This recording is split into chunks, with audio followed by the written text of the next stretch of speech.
Professor Anshu Joshi ji, आपसे सवाल पूछना चाहेंगे। उन्होंने कहा था कि भाई इजराइल को ट्रंप ने इस तरह के बयान दिए थे कि भाई उनके जो न्यूक्लियर साइट्स हैं वहां पर खुलकर अटैक करो, हमला करो। इसके बहुत ही वोकल रहे हैं वो। अब प्रचार नहीं करना है, अब प्रशासन संभालना है। तो यही टोन, यही अंदाज दिखेगा या फिर संभल संभल के ही चलेंगे? कुछ नहीं होने वाला है। देखिए, ट्रम्प संभल संभल के तो कभी नहीं चलते हैं। उनका अंदाजे बयां भी बहुत अलग है और बहुत ही वोकल और अनप्रिडिक्टेबल वो लीडर माने जाते हैं। यदि एक तरफ देखें कि वो कह रहे हैं कि भाई हम युद्ध को सब जगह समाप्त कराएंगे, तो दूसरी ओर फिर युद्ध को फ्यूअल अप कैसे करा सकते हैं। और न सिर्फ रशिया यूक्रेन को लेकर के, उन्होंने पश्चिमी एशिया को लेकर के भी इस प्रकार के स्टेटमेंट्स लगातार दिए हैं कि यदि वो राष्ट्रपति बनते हैं तो फिर यहाँ पर वो शांति और सुरक्षा बहाल करने के लिए प्रयास की तो उन्होंने बात ही नहीं की। उन्होंने सीधे सीधे कहा है कि वो यहाँ शांति और सुरक्षा बहाल कराएंगे। तो मुझे लगता है कि निश्चित तौर पर इस पर वो कुछ ना कुछ एक्शन लेना शुरू करेंगे। और जब हम एक राष्ट्र के रूप में देखते हैं तो हम समझ पा रहे हैं कि कैसे नाटो को निरंतर मजबूत करके यूएस ने यूरोप में एक ऐसा थिएटर तैयार कर रखा है रशिया के विरुद्ध, जहां पर यदि यूएस फ्यूअल अप करना बंद कर दे या यूएस अपनी सहायता पहुंचाना बंद कर दे यूक्रेन को या फॉर दैट मैटर नाटो को, तो वहां पर सीधे सीधे हमको युद्ध शांत होता हुआ नजर आता है। ऐसे ही आप पश्चिमी एशिया में देखें तो यहाँ पर हम एक सामने सामने जो हम युद्ध देख रहे हैं, हम इसराइल को इन्वॉल्व देख रहे हैं, चाहे हमास हो या फिर ईरान हो या दूसरे जो ये हूथी जितने प्रॉक्सीज हैं, हिजबुल्ला वगैरह हैं, लेबनान है। तो पीछे से जो हम देखते हैं, हमें सीधे सीधे एक Iran versus United states of America का थिएटर खुला हुआ नजर आता है।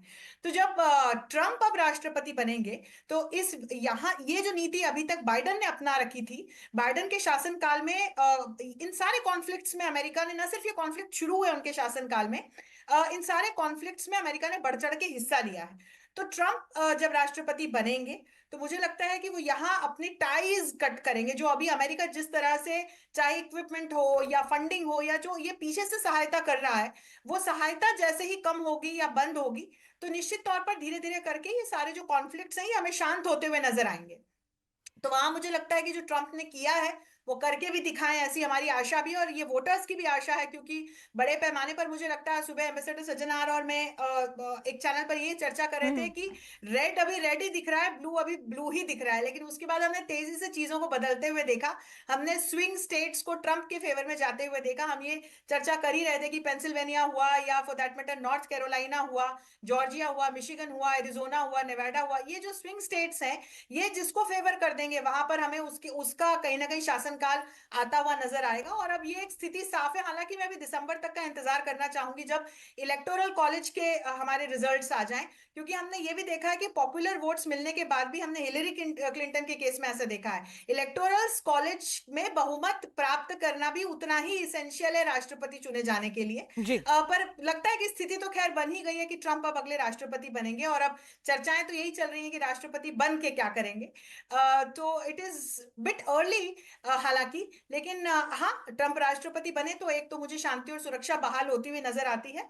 और एक आर्थिक क्षेत्र में पिनाज में ये कहना चाहूंगी कि वो अपने देश के लिए बड़े काम करना चाह रहे हैं। वो जो मेक इन अमेरिका की या मेक अमेरिका ग्रेट अगेन की बात कर रहे हैं, वो इसी को लेकर के फिर हायर इन अमेरिका की भी बात कर रहे हैं, जिसको लेकर प्रश्न चिन्ह चल पड़ा है कि फिर जो अमेरिका के भारत के जो सर्विस क्लास स्किल्ड प्रोफेशनल्स हैं उनके ऊपर एक कहीं ना कहीं घास गिरती हुई नजर आई आ रही है। लेकिन फिर हमारे कितने लोग ऐसे सर्विस सेक्टर्स पर ही डिपेंडेंट है, ये भी एक बात आ जाती है। तो वहां पर एक ट्रम्प ट्रम्प का के शासनकाल में हमको एक बड़ा बदलाव देखने को मिल सकता है।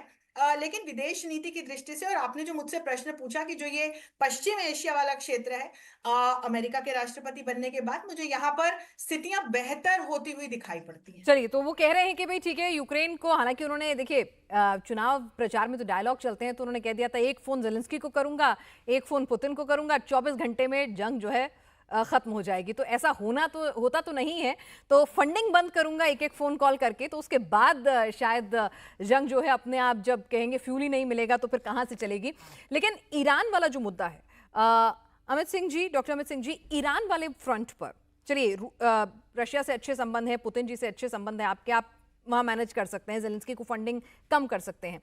लेकिन ईरान वाले मोर्चे पर आपको क्या लगता है, ट्रंप की क्या नीति रहेगी? जितना अग्रेसिव वो अपने प्रचार में बोल रहे थे, उतना अग्रेसिव अप्रोच वो अपनाएंगे? देखिए मेरे मुझे लगता है कि ईरान को लेके जो प्रीवियसली भी जो उनका एडमिनिस्ट्रेशन था वो काफी वोकल थे, और कई तरह के इकोनॉमिक सैंक्शन उस समय भी उन्होंने ईरान पर लगाए थे। और उस समय भी वो ईरान के न्यूक्लियर प्रोग्राम के पूरी तरह से खिलाफ थे। और अभी भी जो युद्ध चल रहा है, और उसमें भी जिस प्रकार से ईरान डायरेक्टली और इनडायरेक्टली हमास के साथ खड़ा है, हम्म। और जो प्रॉक्सीज हैं, चाहे वो हिजबुल्ला है या हुती है, जो कि एक शिया ग्रुप है, वो जिस प्रकार से एक शेडो वॉर कर रहे थे या डायरेक्ट वॉर भी कर रहे थे इसराइल के खिलाफ, तो उसको लेके ट्रम्प काफी ज्यादा वोकल रहे हैं। और मुझे लगता है कि दोबारा सत्ता में आने के बाद वो ईरान को लेकर और मुखर तरीके से सामने आएंगे, और कई प्रकार के आर्थिक प्रतिबंधों के साथ साथ कुछ सामरिक प्रतिबंधों पर भी बात होगी। और कई बार वो बोल भी चुके हैं अपने भाषणों में भी कि let's eradicate the radical Islam from the face of this earth. तो इस वक्तव्य के बहुत सारे मायने हैं। तो मुझे लगता है यूक्रेन के युद्ध में फंडिंग बंद कर देंगे तो उम्मीद है कि वो युद्ध रुक सकता है, लेकिन वेस्ट एशिया में शायद थोड़ा तनाव और बढ़ेगा, ऐसा मेरा मानना है। क्योंकि जिस प्रकार से उन्होंने बोला कि मोदी के साथ मेरे अच्छे संबंध हैं, उसी प्रकार से नेतन्याहू के साथ भी उनके अच्छे संबंध हैं। और नेतन्याहू फिलहाल किसी की नहीं सुन रहे हैं। उन्होंने पूरा लोहा लिया हुआ है कि हम जब तक एक एक इजराइल के दुश्मन का खात्मा नहीं कर देंगे या डिसाइसिव नतीजे तक नहीं पहुंचेंगे, हम कदम पीछे नहीं जी। हटाएंगे।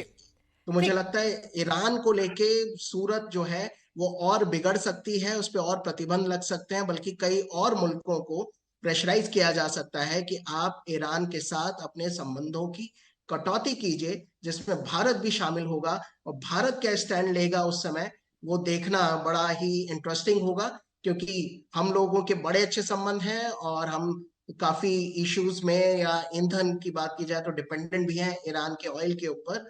और इतने अमेरिका के प्रेशर आए और गए, लेकिन भारत ने अपने संबंध ईरान से कम नहीं किए। तो आने वाला समय बड़ा इंटरेस्टिंग होने वाला है वेस्ट एशिया की राजनीति की बात की जाए तो।